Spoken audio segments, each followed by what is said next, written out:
नमस्कार दोस्तों, welcome to our YouTube channel. NIOS की समरी को करते हैं हम स्टार्ट। हम लोगों ने एनआईओएस की समरी में कौन कौन सा कर लिया। 501 जो सब्जेक्ट है इसका यूनिट 1 हो गया है एंड इसका यूनिट 2 हो गया है। आज हम इसी का यूनिट 3 डिस्कस करेंगे। ठीक है, इस यूनिट का पीडीएफ आपको इस यूनिट के पीडीएफ का लिंक आपको डिस्क्रिप्शन में मिल जाएगा। क्लियर? तो जंप करते हैं 3rd यूनिट की तरफ। 30 पेज पे नहीं है, 1 मिनट।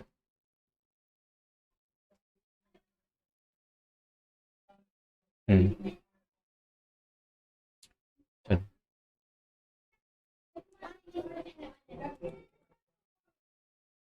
3rd यूनिट स्टार्ट करेंगे। शिक्षा एक मौलिक अधिकार। पेन का कलर कर लेते हैं थोड़ा सा हम चेंज।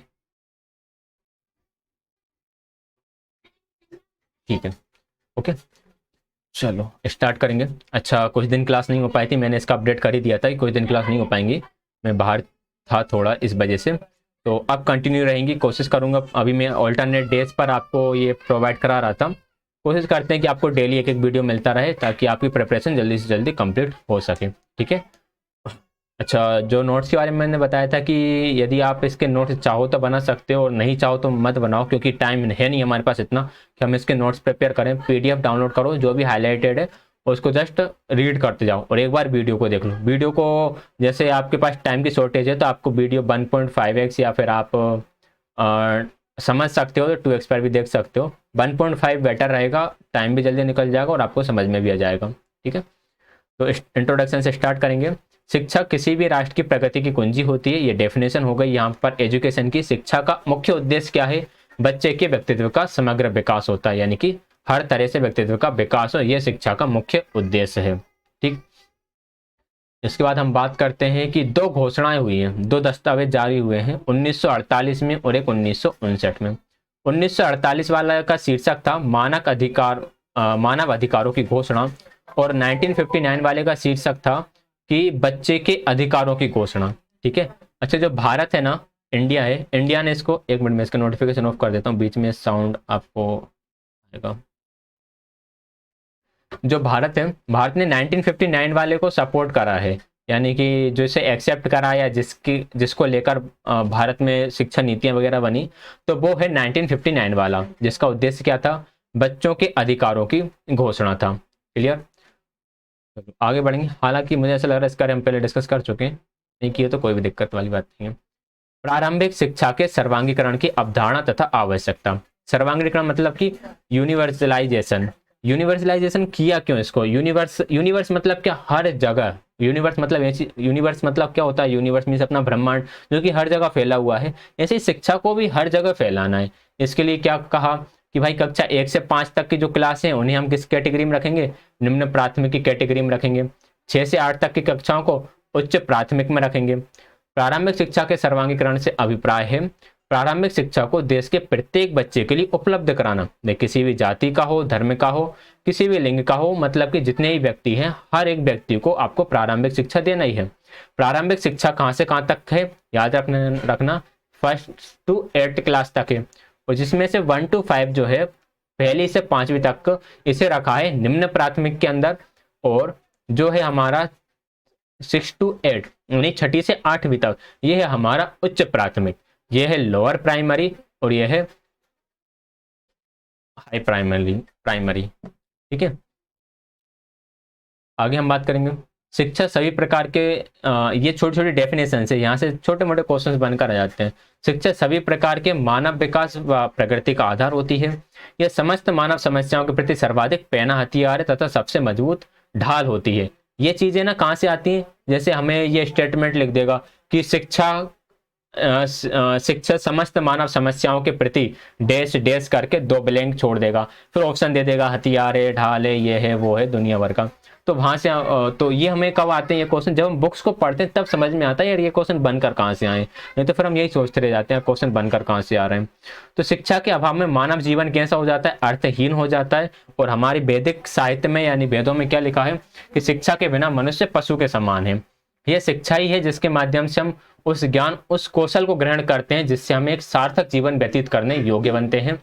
न्याय, समानता तथा स्वतंत्रता हमारे संविधान के निर्देशक सिद्धांत हैं। तो ये क्या हुई, ये हमारी शिक्षा की विशेषताएं हो गई एक तरह से। अब कुछ अनुच्छेद आएंगे। भारतीय संविधान अनुच्छेद 45, अनुच्छेद 45 यानी कि आर्टिकल 45। आर्टिकल 45 क्या बोलते हैं? आर्टिकल 45 बोला है कि 6 से 14 वर्ष तक के सभी बच्चों के लिए निःशुल्क और अनिवार्य शिक्षा दी जाएगी। प्रारंभिक शिक्षा का सर्वांगीकरण का प्रावधान हमारी सभी पंचवर्षीय योजनाओं का एक अनिवार्य भाग रहा है। तो एग्जाम में ये आ सकता है कि शिक्षा, प्रारंभिक शिक्षा का सर्वांगीकरण किस पंचवर्षीय योजना का भाग नहीं है? पहली, दूसरी, तीसरी, चौथी, इस तरह से हम बोल। और एक ऑप्शन दे सकता है कि उपरोक्त सभी, तो उपरोक्त सभी है। फिर ऑप्शन आ सकता है इनमें से कोई नहीं, तो इनमें से कोई नहीं टिक करेंगे क्योंकि ये सभी का भाग है। ठीक। प्रारंभिक शिक्षा के सर्वांगीकरण लक्ष्यों की प्राप्ति के असफलता के कारण। अब शिक्षा के सर्वांगीकरण की हम बात करते हैं, लेकिन सर्वांगीकरण को हम अचीव नहीं कर पाते। क्यों नहीं कर पाते? उसके कुछ रीजन है। क्या क्या रीजन हो सकते हैं? जनसंख्या विस्फोट, यानी कि जनसंख्या इतनी ज्यादा है कि यार आप हर बच्चे को स्कूल में नहीं बैठा पा रहे, स्कूल में उतनी फैसिलिटी नहीं दे पा रहे। गरीबी, कई लोग गरीब होते हैं जो अपने बच्चों को कहाँ भिजा देते हैं? काम के लिए भिजा देते हैं, उनको बाल मजदूरी के लिए भिजा देते हैं। कृषि आधारित अर्थव्यवस्था, खेती की कुछ ऐसी है जैसे कि हम कृषि आधारित अर्थव्यवस्था का एक नीचे टॉपिक है इंपॉर्टेंट है, उसे पढ़ेंगे, वहां पर आपको समझ में आएगा। एक तो ये है कि यार बच्चे कई बार माइग्रेट कर जाते हैं खेती के लिए, जैसे किसी के गांव अलग है, खेत थोड़ी दूर है, तो वहीं पर रहते हैं जब तक कि वो उनकी फसल ना कटे, उसकी देखभाल वगैरह करने के लिए। संप्रेषण का अभाव, हमारे भारत में 1600 से ज़्यादा भाषाएं बोली जाती हैं, तो कई बार कम्युनिकेशन की प्रॉब्लम हो जाती है। बेरोजगारी, लोग इतने बेरोजगार हैं कि यार पढ़ लिखने, वो देखते हैं कि यार ये लोग इतने पढ़ लिख गए फिर भी इनकी जॉब नहीं लगी, तो पढ़ने लिखने से जॉब लगती ही नहीं है। इस तरह की भावनाएं व्यक्तियों में होती है। ड्रॉप आउट, यानी कि बीच में ही पढ़ाई छोड़ देते हैं। जागरूकता नहीं है, व्यक्ति जागरूक नहीं है शिक्षा को लेकर। लिंग संबंधी पक्षपात, गर्ल्स एंड बॉयज में काफ़ी पक्षपात होता है, गर्ल्स एजुकेशन को काफ़ी अलग तरीके से देखा जाता है। जीवन में स्थायित्व का अभाव, लाइफ स्टेबल नहीं है यार, मतलब कि आप बार बार यहाँ से वहाँ, यहाँ से वहाँ, वहाँ से यहाँ शिफ्ट कर रहे हो, तो बच्चों का स्कूल नहीं हो पाता और सही से एजुकेशन भी नहीं हो पाती। युद्ध स्तर पर प्रयास का अभाव, युद्ध स्तर पर प्रयास का अभाव है कि आप सही तरीके से उसके लिए ट्राई नहीं कर रहा है एजुकेशन के लिए। जैसे युद्ध में कैसे करते हो आप? एकदम तैयार होकर जाते हो पूरी तैयारी से, इस तरह से पूरी तैयारी के साथ हम उसके लिए प्रयास नहीं कर रहे हैं। ठीक है, इन्हीं के बारे में डिटेल दी गई यहाँ पर, इसको आप चाहो तो पढ़ सकते हो, वैसे इतना जरूरी है नहीं है। कृषि वाला, अच्छा वो कृषि वाला है, वो आएगा एक जगह, उसके बारे में एक इम्पोर्टेंट पॉइंट है, बुक पढ़ते जाओ आएगा वो। अब भारतीय संविधान में संशोधन हुआ था कौन सा? 86वां संशोधन अधिनियम 2002। इसमें इसका जो शीर्षक है, शीर्षक क्या रखा था? ये शीर्षक है, ये इंपॉर्टेंट नहीं है इतना, बस ये जस्ट अंडरलाइन है। नए अनुच्छेद 21A का सन्निवेश, ये इंपॉर्टेंट है। 21A जो नया ऐड किया गया वो क्या था कि शिक्षा का अधिकार 21 है, राज्य 6 से 14 वर्ष तक की आयु के बच्चों के लिए निःशुल्क तथा अनिवार्य शिक्षा प्रदान करेगा, जिससे राज्य कानून के द्वारा निर्धारित करेगा। मतलब कि इसके कानून कुछ जो स्टेट है वो अपने अकॉर्डिंग इसको अप्लाई करेंगे, लेकिन 6 से 14 वर्ष तक के बच्चों के लिए निःशुल्क और अनिवार्य शिक्षा प्रदान की जाएगी। अनुच्छेद 45A का नए अनुच्छेद द्वारा प्रतिस्थापन किया गया।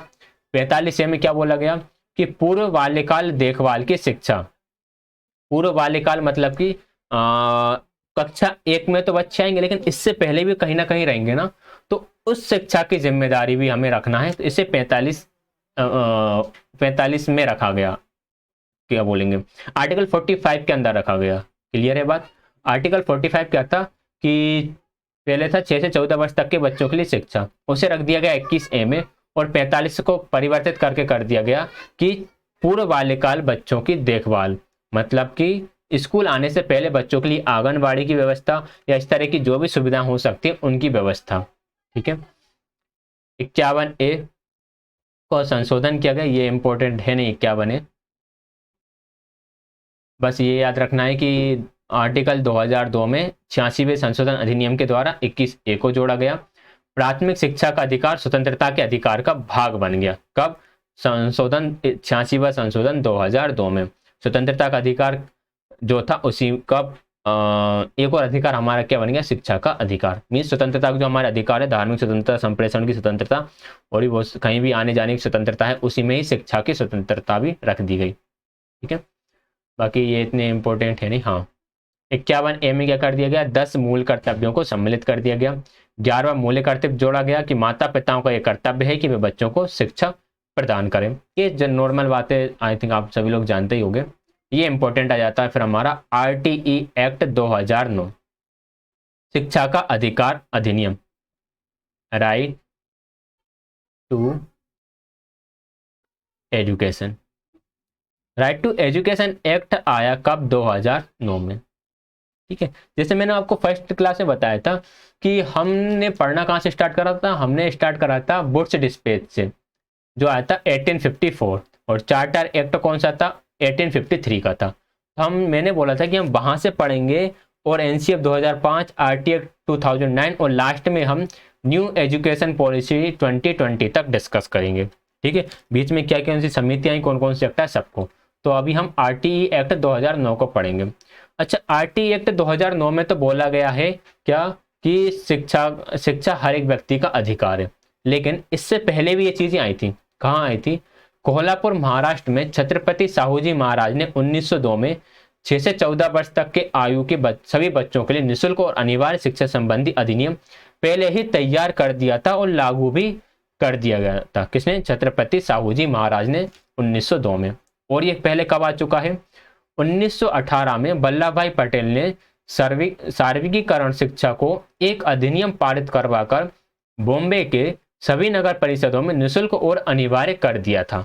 यह दूसरी बार हुआ था। तीसरी बार महात्मा गांधी ने बुनियादी शिक्षा यानी कि बेसिक प्रणाली के में बताया कि निःशुल्क और अनिवार्य शिक्षा के बारे में इन्होंने समर्थन करा इसके बारे में। तो ये 3 बार पहले हो चुका था, बट ये क्या बोल सकते हैं, ऑफिशियली एक्सेप्टेबल नहीं था, ऑफिशियली इसको अनाउंस नहीं किया गया था, वो 2009 में किया गया। देश ने संयुक्त राष्ट्र द्वारा 1959 में घोषित बच्चों के अधिकारों का समर्थक रहा है। मैंने पहले बोला था स्टार्टिंग में कि भारत देश किसका समर्थक रहा है, 1959 में या 1959 में जो घोषित किया गया था बच्चों का अधिकार, इसका समर्थक रहा है। फिर इसके बाद कुछ और ये चीज़ें आई हैं यूनिसेफ वगैरह, तो वो पढ़ लेना, इंपॉर्टेंट है नहीं है, ये इंपॉर्टेंट है कि शिक्षा का अधिकार अधिनियम 2009 के निम्नलिखित प्रावधान है। कौन कौन से प्रावधान है, बच्चों का अधिकार, अध्यापक की भूमिका और उसके कर्तव्य, विद्यालय अभिशासन तथा प्रबंधन, और पाठ्यचर्या का मूल्यांकन और आदेशक। इन 4 चीजों पर फोकस है शिक्षा का अधिकार अधिनियम। मतलब कि इन 4 चीजों की बात करता है, इनको इम्प्रूवमेंट की, इनमें कमियां क्या हैं, उन कमियों को कैसे दूर करना चाहिए, इन सभी की बात शिक्षा का अधिकार अधिनियम 2009 यानी RT एक्ट 2009 में होने वाली है। तो सबसे पहले हम देखेंगे बच्चे के अधिकार। बच्चे के अधिकार कौन कौन से, तो ये हैं बच्चे के अधिकार। एक तो बच्चे को जीवित रहने का अधिकार है, तो आप बोलोगे ये भी कोई अधिकार है, जीवित तो रहना ही है, लेकिन ये अधिकार है बच्चे को कि बच्चा जीवित रह सकता है। स्वास्थ्य और देखभाल का अधिकार है, राष्ट्रीयता के नाम का अधिकार है कि उसे नेशनैलिटी मिल जाए, दी जाएगी इंडियन की। पोषण का अधिकार है, उसे सही तरह का खाना मिले। शिक्षा का अधिकार कि बच्चे को अच्छी शिक्षा मिले। शोषण से सुरक्षा का अधिकार। अभिव्यक्ति का अधिकार, बच्चा अपने भावों का अभिव्यक्त कर सकता है। उपेक्षा से बचाव का अधिकार, आप बच्चे की उपेक्षा नहीं कर सकते कि ये बच्चा ये काम नहीं कर सकता, ये यहाँ नहीं जाएगा, ये वहाँ नहीं जाएगा, इस तरह का। माता पिता के साथ रहने का अधिकार है, बच्चों को माता पिता से अलग नहीं किया जा सकता। सूचना का अधिकार है। तो ये अधिकार बच्चे को दिए गए हैं। ठीक है, आगे हम ये ऐसी चीजें हैं, ये जनरली हम लोग जानते हैं, इसलिए मैंने इनको हाईलाइटेड नहीं करा है। आप चाहो तो पढ़ सकते हो, बट इतना इंपॉर्टेंट है नहीं है ये, जनरली मतलब आप सेंस ही लगा सकते हो इतना। तो अध्यापक की भूमिका क्या है, कई बार हम ये चीजें भूल जाते हैं कि यार हमारी भूमिका क्या है। विद्यालय के निर्विघ्न संचालक में अध्यापक की बड़ी भूमिका महत्वपूर्ण होती है। निर्विघ्न संचालन मतलब कि विद्यालय में किसी तरह का विघ्न नहीं आना चाहिए, किसी तरह की रुकावट ना हो। ठीक है, तो इसमें अध्यापक की एक बहुत बड़ी भूमिका रहती है। अब भूमिका क्या क्या है कि अध्यापक को नियमित यानी कि समय से आना चाहिए, जो टीचर है वो टाइम पर विद्यालय आए, पाठ्यचर्या को समय पर पूरा करें, प्रत्येक बच्चे की अधिगम योग्यताओं का आकलन करना और अधिगम अवसर उपलब्ध कराना, यह भी अध्यापक की भूमिका रही है। एंड बच्चों के अभिभावकों माता पिताओं से नियमित रूप से बैठक करना, उनको प्रगति के बारे में बताना, उन सभी प्रकार से सहायता करना जिससे बच्चा भय, मानसिक आघात या सदमा, दुश्चिंता से मुक्त रहे, किसी तरह का डर नहीं होना चाहिए। बच्चे को आपको CCE लेना है, सतत समग्र मूल्यांकन। यदि आप अपने कर्तव्यों से चूके तो आप अनुशासनात्मक, ये तो छोड़ो, इंपॉर्टेंट नहीं है, ये है कि यार आपने सही तरह से काम नहीं करा तो आपके ऊपर कार्रवाई की जाएगी। पाठ्यचर्या निष्पादन के लिए ये इंपॉर्टेंट है, खेल विधि, निर्देशन, भ्रमण, रचनात्मक विधियों, इनका आप यूज करोगे। ठीक है,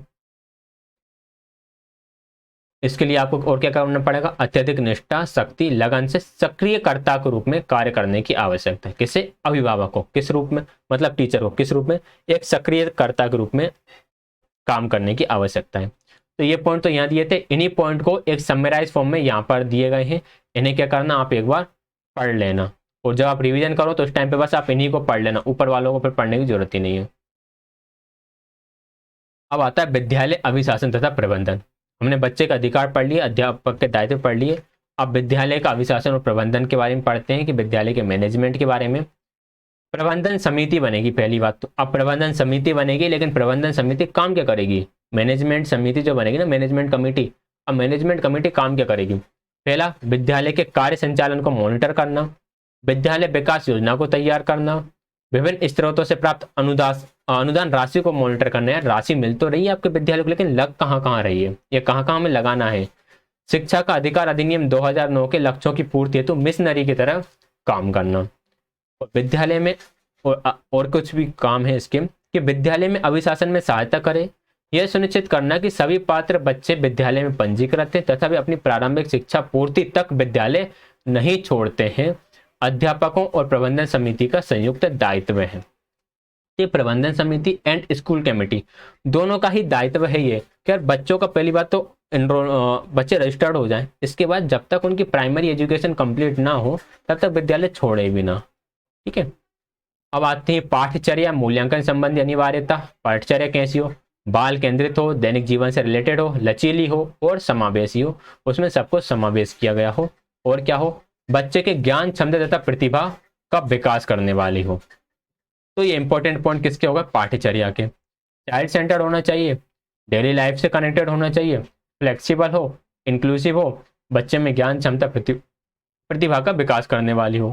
ठीक, शिक्षा का मुख्य उद्देश्य क्या है, बच्चे का समग्र विकास करना, ये हम पहले ही देख चुके हैं। अतः बच्चे के ज्ञान, क्षमता और प्रतिभा को बढ़ाना हमारा दायित्व हो जाता है। बच्चे में स्वीकारात्मक अभिवृत्तियों तथा जीवन के सकारात्मक मूल्यों का विकास हो, पॉजिटिव वैल्यू का विकास हो। बच्चे सम्मान करना सीखे, आदर करना सीखे, चीजों को सही तरीके से देखना सीखे। ठीक, क्रियाकलाप अधिगम जो होते हैं, अन्वेषण की भावना का विकास करना है। क्रियाकलाप आधारित जो अधिगम है इनका विकास करना है, खोजपूर्ण अधिगम है इनका विकास करना है। ठीक, फिर आता है शिक्षा का अधिकार अधिनियम 2009 की नियमावली। अब इसके नियम क्या क्या है भाई, इसको देख लेंगे। शिक्षा के अधिकार का मानक नियम प्रलेख है। अब ये क्या क्या उल्लेख करता है, क्या क्या चीज इसमें लिखता है, कि विशेष आवश्यकता वाले बच्चों के लिए विशेष प्रशिक्षण के प्रावधान और विधियां शामिल की जाए ताकि उन्हें अधिगम स्तर पर लाया जा सके, समकक्ष अधिगम स्तर पर लाया जा सके। विशेष बच्चे कौन से, स्पेशल बच्चे जो होते हैं, जो सही नॉर्मली बच्चों की तरह नहीं होते, तो उन्हें आप एक विशेष तरह की मेथड का यूज करो ताकि वो भी नॉर्मल बच्चों के साथ काम कर सके, उनके साथ आ सकें, उनके साथ सम्मिलित हो सकें। ठीक है, पड़ोस यानी निकट विद्यालयों की भौतिक सीमा है। निकट पड़ोस विद्यालय मतलब कि बच्चे के पास में विद्यालय हो, पड़ोस में ही हो, ज़्यादा दूर ना हो, 1 किलोमीटर 2 किलोमीटर जो भी रेंज रखी हुई उसके अंदर हो। फिर ये इतना इंपॉर्टेंट है नहीं, थर्ड ये जस्ट आप पढ़ सकते हैं। ठीक है,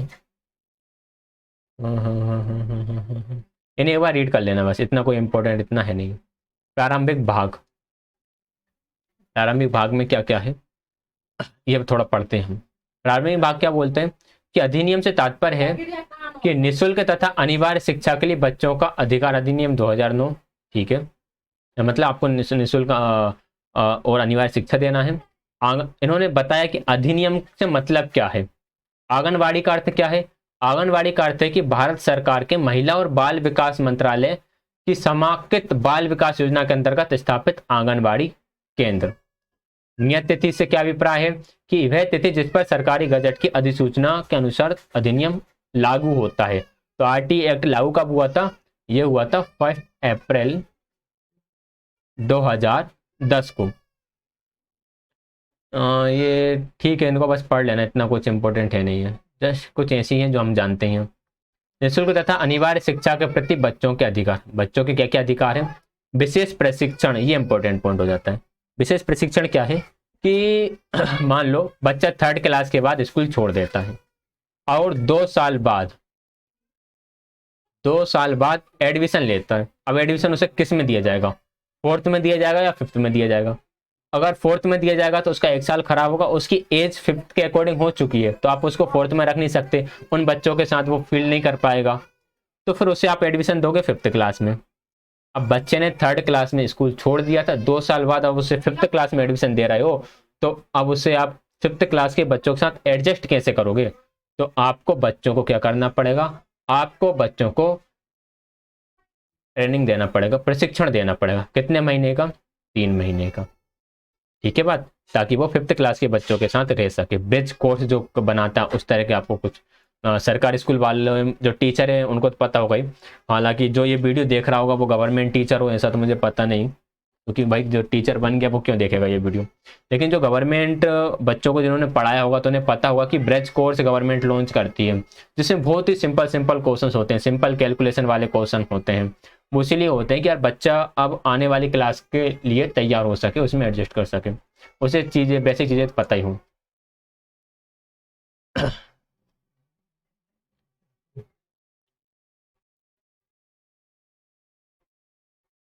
हाँ, ये इंपॉर्टेंट है कि जो प्रशिक्षण की अवधि है वह 3 महीने की होगी, लेकिन हम इसे 2 वर्ष की अवधि तक क्या कर सकते हैं, बढ़ा सकते हैं अगर जरूरत पड़े तो।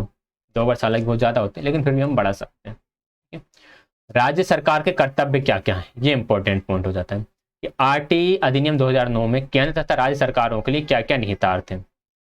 पहला, पूंजीगत लागत आवर्ती खर्च का प्रावधान, भाई कहाँ खर्च हो रहा है, कैसा खर्च हो रहा है, कितना खर्च करना, इन सब का प्रावधान। फिर इसको लागू करना। प्रारंभिक शिक्षा दिलाना, केंद्र सरकारों और राज्य सरकारों दोनों का दायित्व है। प्रारंभिक शिक्षा के लिए प्रवेश हाजिरी तथा उसे पूर्ण करना सुनिश्चित करना, एडमिशन सही तरीके से हो रहे हैं या नहीं, या कंप्लीट एडमिशन हो रहे हैं या नहीं। सभी के लिए समान व्यवहार सुनिश्चित करना। हर तरह की सुविधा प्राप्त करना, भोजन, पानी, लेट बात, जो भी बैठने की व्यवस्था, बोर्ड, हवा पानी की जितनी व्यवस्था है वो सारी व्यवस्था आपको रखना है। अच्छी गुणवत्ता युक्त प्रारंभिक शिक्षा को सुनिश्चित करना कि जो एजुकेशन बच्चों को मिल रही है वो सही मिल रही है या नहीं मिल रही है। जैसे कि अगर हम गांव की बात करें तो कई बार वहां पर टीचर ही इतने ट्रेंड नहीं होते कि वो बच्चों को सही तरह की एजुकेशन दे सकें, तो उनके प्रशिक्षण की व्यवस्था कराना, अध्यापकों को प्रशिक्षण संबंधी व्यवस्थाएं सुविधाएं उपलब्ध कराना, तो ये अभी मैंने बताया ही है। स्थानीय अधिकारी में ये बताया गया कि जो स्कूल है 1 से 5 तक के लिए वो 1 किलोमीटर की दूरी तक होना चाहिए, और 6 से 8 क्लास तक के जो बच्चे हैं उनके लिए स्कूल 3 किलोमीटर तक होना चाहिए, यानी 1 और 3। ये आपका 1 से 5 और 3 किलोमीटर के लिए 6 to 8। रिकॉर्डों का रख रखाव अच्छी तरीके से करो, इसका अपडेट हर साल किया जाना चाहिए। इनका यदि हनन होता है तो इसकी सूचना स्थानीय अधिकारी को दे दी जानी चाहिए। ठीक है, स्थानीय अधिकारी की से क्या अपेक्षा है कि मध्याह्न भोजन की व्यवस्था करे और उसे मॉनिटर करे। विद्यालय प्रबंधन समिति एक विद्यालय विकास कार्यक्रम तैयार करेगी, कितने वर्ष के लिए मान्य रहेगा, 3 वर्ष के लिए। बस यही क्वेश्चन आ जाते हैं यार, मध्याह्न भोजन व्यवस्था कौन करेगा, स्थानीय अधिकारी करेगा। विद्यालय प्रबंधन समिति जो कार्यक्रम तैयार करेगी कितने साल के लिए, 3 साल के लिए कार्यक्रम तैयार करेगी। ठीक है, फिर आता है विद्यालयों तथा अध्यापकों के क्या क्या कर्तव्य हैं। जिला शिक्षा अधिकारी की भूमिका अत्यंत महत्वपूर्ण होती है, क्योंकि शिक्षा का अधिकार अधिनियम के प्रावधानों को प्रभावी ढंग से लागू करने के लिए उसे एक अभिरक्षक के रूप में समझा जाता है। अब यहाँ से क्वेश्चन बन जाएगा भाई जिला शिक्षा अधिकारी को किस रूप में समझा जाएगा, तो उसे एक अभिरक्षक के रूप में समझा जाएगा कि यार ये रक्षा करेगा अगर अधिकारों का हनन होता है तो। फिर विद्यालय प्रबंधन समिति आ गई दोबारा से, school management committee. School management committee में सदस्य किस तरह से रहेंगे वो थोड़ा हम देख लेते हैं कि शिक्षा के अधिकार अधिनियम के अनुसार प्रबंधन समिति में बच्चों के अभिभावक कितने % रहेंगे, तो 75% तो बच्चों के अभिभावक रखे जाएंगे। तो ये याद रखिएगा कि बाकी फिर अन्य रहेंगे, लेकिन 75% तो बच्चों के पेरेंट्स ही रहने वाले हैं। ये जस्ट आपको एक बार पढ़ना है। अध्यापकों की अर्हताएं या योग्यताएं, जो टीचर है, अब टीचर की क्वालिफिकेशन क्या है। देखो टीचर की क्वालिफिकेशन को लेकर ये सवाल है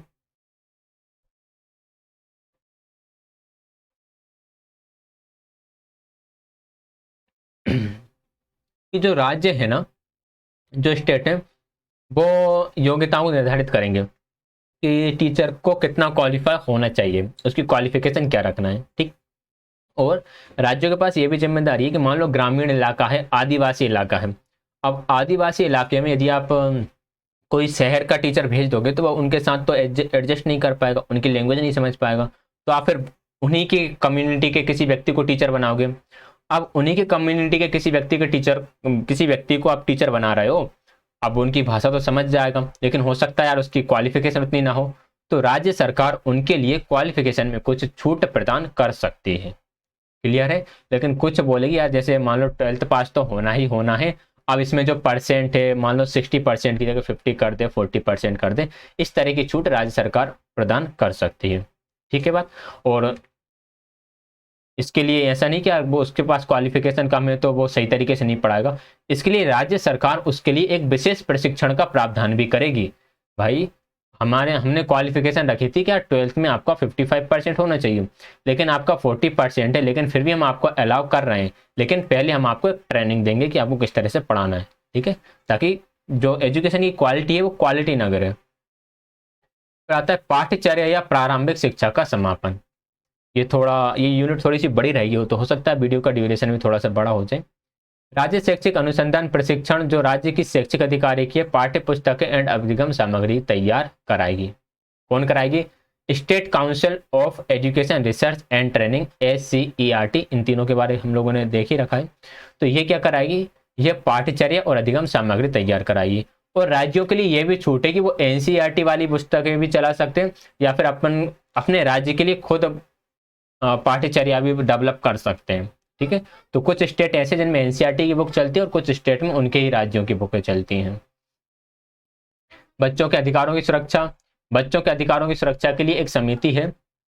ये सिर्फ एक इंटरिम कमेटी है, यानी अंतरिम है। अंतरिम ऐसा है कि जिसे क्या बोलेंगे हम, किस लिए बनाते हैं, टेम्पररी तौर पर बना देते हैं, ये कोई फिक्स नहीं होता है। शिक्षा अधिकार प्रशिक्षण अधिकारी की REPA, right to education protection authority, ये बनाई गई है। मैं इसे थोड़ा अरेंज कर देता हूँ, देखे ना किसी को। ठीक। अधिकारों के प्रकार, किस किस तरह के अधिकार दिए हैं, तो ये अधिकार आप लोग एक बार पढ़ लेना, सिंपल ही है, हमें समझ में आ ही जाएंगे। कुछ प्रावधान है। क्या क्या प्रावधान है? बच्चों को उपयुक्त जीवन स्तर, स्वास्थ्य देखभाल, शिक्षा तथा सेवाएं, खेल मनोरंजन आदि के अधिकार उन्हें प्राप्त हैं। सुरक्षा, भागीदारी, बच्चों को सामूहिक भागीदारी, अपने कार्यक्रमों सेवाओं का अधिकार है। और दी चाइल्ड राइट इंफॉर्मेशन नेटवर्क क्या करता है? 2 भागों में बांटता है। कौन कौन से भागों में? पहला, इन अधिकारों को 2 भागों में बांटता है ये, कि आर्थिक सामाजिक सांस्कृतिक अधिकार बच्चों को प्राप्त होना चाहिए, और दूसरा ये बात करेगा पर्यावरण संबंधी सांस्कृतिक तथा विकासात्मक अधिकार। ठीक है। इन्हें तीसरी पीढ़ी के अधिकार कहा जाता है। अब ये क्वेश्चन बन जाएगा कि यार तीसरी पीढ़ी का अधिकार कौन से कहा जाता है? तो पर्यावरण संबंधी जो अधिकार है, सांस्कृतिक तथा विकासात्मक अधिकार, इन्हें तीसरी पीढ़ी का अधिकार कह दिया जाता है। तो ये याद रखना कि CRIN, child rights information network, अधिकारों को 2 वर्गों में बांटता है। पहला, आर्थिक सामाजिक तथा सांस्कृतिक अधिकार, दूसरा पर्यावरण संबंधी सांस्कृतिक तथा विकासात्मक अधिकार। ठीक। इसके बाद कुछ और अधिकार भी हैं बच्चों को। वाणी की स्वतंत्रता, विचार की स्वतंत्रता, भय से मुक्ति, वर्ण की स्वतंत्रता, निर्णय लेने की स्वतंत्रता, बच्चे अपने डिसीजन खुद ले सकते हैं। शरीर पर स्वामित्व की स्वतंत्रता, उनके शरीर पर उनका हक है। ठीक है। अच्छा, शिक्षा किस सूची का विषय, इसे याद रखिएगा, समवर्ती सूची का विषय है। ना तो ये राज्य सूची का, ना ही ये केंद्र सूची का है, समवर्ती का सूची का विषय है। यानी कि इसके लिए जो नियम कानून बनेंगे वो केंद्र और राज्य सरकार दोनों ही डिसाइड करेंगे। दोनों का ये क्या बोलेंगे, एक तरह से दायित्व है। तो ये यहाँ पर हमारी यूनिट कंप्लीट होती है। इसका ये क्या हुआ, सारांश आ गया है। सारांश आप चाहो तो पढ़ सकते हैं। इसके बाद हमारी आएगी यूनिट 4, जिसे हम करेंगे नेक्स्ट क्लास में डिस्कस, शिक्षा, प्रारंभिक शिक्षा के सर्वांगीकरण की संगठनात्मक संरचना। क्लियर है? अगर आपको यहाँ पर कहीं किसी पॉइंट में डाउट रहता है तो उसके लिए आप वीडियो के ड्यूरेशन के साथ कर सकते हैं कमेंट। पीडीएफ का लिंक आपको डिस्क्रिप्शन में मिल जाएगा, डिस्क्रिप्शन में जाके पीडीएफ का लिंक देख लीजिएगा। एंड इसकी प्लेलिस्ट बनी हुई है, प्लेलिस्ट में सारी वीडियोस आती जाएंगी और हर एक वीडियो के नीचे उसका लिंक मिल जाएगा, तो आप वहाँ से पीडीएफ डाउनलोड कर सकते हैं। एंड कोई भी डाउट हो तो उसके लिए कमेंट कर लीजिएगा। क्लासेस काफ़ी इंपॉर्टेंट रहेंगी DRRRRSV के लिए, ध्यान रखिएगा और रिवीजन जरूर करते जाइएगा। एक बार क्लास देखो और उसके साथ रिवीजन करते जाओ। क्लियर है? तो क्लास ज्वाइन करने के लिए आप सभी का बहुत बहुत धन्यवाद।